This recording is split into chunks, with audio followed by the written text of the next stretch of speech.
On va s'intéresser aujourd'hui à un fruit qui est un vrai paradoxe, le noni. Pour certains, c'est un remède quasi miraculeux. Et pour d'autres, eh bien, disons que son odeur est assez mémorable. Alors imaginez un peu ça. Un fruit qui, d'après des tas de témoignages, aiderait à soulager des douleurs qui durent depuis des années, à combattre une fatigue de tous les jours et même à accompagner des maladies plus sérieuses. Mais voilà, c'est là que ça se corse. Ce même fruit, on le surnomme le fruit pourri. Son odeur, certains la décrivent comme un mélange de fromage bien fait et de chaussettes de sport qu'on aurait oubliées au fond d'un sac. Comment un truc pareil pourrait être bon pour la santé? Alors, on en pense quoi? C'est juste une vieille légende qui se transmet? Une arnaque marketing bien huilée? Ou est-ce qu'on serait passé à côté d'un vrai trésor de la nature que la science est seulement en train de redécouvrir? Allez, on va essayer de démêler tout ça. Ok, pour vraiment saisir ce paradoxe, il faut d'abord faire connaissance avec ce fruit si spécial et sa réputation, disons, particulière. Le noni, en fait, c'est un petit fruit qui pousse dans les régions tropicales, surtout en Polynésie et en Asie du Sud-Est. Et oui, son surnom pas très glamour, il ne vient pas de nulle part, c'est à cause de l'odeur très, très forte qu'il dégage quand il est mûr. Mais au-delà de son odeur, il y a une histoire vraiment riche derrière ce fruit. Plongeons un peu dans ses origines pour comprendre comment sa réputation s'est construite bien avant nos laboratoires modernes. Il faut s'imaginer, bien avant nos pharmacies et nos médicaments, le noni était un pilier. Pour les habitants des îles, c'était la ressource de base, la pharmacie du jardin vers laquelle on se tournait pour tous les petits et grands maux du quotidien. Un coup de fièvre, des articulations qui grincent, une petite infection, le premier réflexe, ce n'était pas la boîte de médicaments, mais le jus de noni.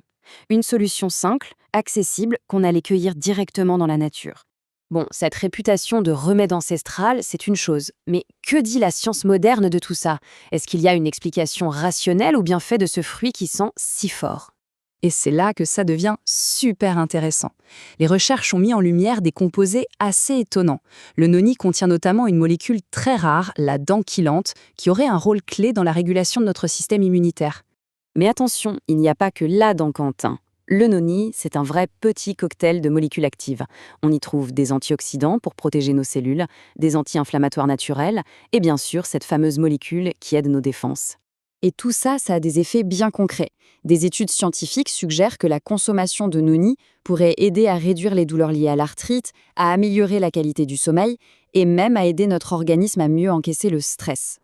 Ok, donc il y a des composants actifs, mais concrètement, comment ça marche dans le corps? C'est crucial de comprendre que ce n'est pas un tour de magie, c'est plutôt un soutien. Alors, soyons clairs, le noni, ce n'est pas une pilule magique qui guérit tout, loin de là. Son action est plus fine que ça. Il agit comme un coup de pouce en donnant au corps des outils pour l'aider à mieux fonctionner là où il en a besoin.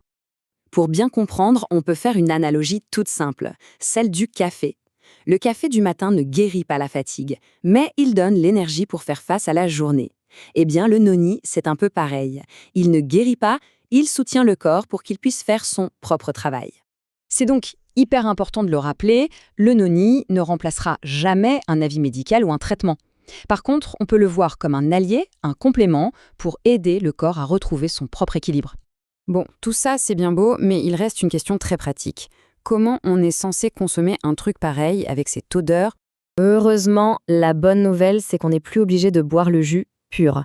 Aujourd'hui, on trouve le noni sous des formes bien plus pratiques, comme des gélules ou des capsules. Et pour le jus, il est souvent mélangé avec d'autres fruits comme la grenade ou la goyave, ce qui le rend tout de suite beaucoup plus sympa. Si l'envie de tester se fait sentir, la recommandation, c'est toujours la même. Y aller doucement. On commence avec une petite dose, on est bien à l'écoute de son corps pour voir comment il réagit et surtout, on est patient. Oui, parce que les effets ne sont pas toujours immédiats. Certaines personnes vont sentir un regain d'énergie en une semaine. Pour d'autres, il faudra attendre plusieurs semaines pour voir une différence sur une fatigue chronique, par exemple. Ce n'est pas une science exacte. Donc, pour résumer, est-ce que le noni est le remède à tous les maux? Non, clairement pas. Est-ce qu'il peut apporter un vrai soutien naturel à l'organisme? Eh bien, pour beaucoup de gens, il semblerait que oui. La question finale, au fond, reste ouverte.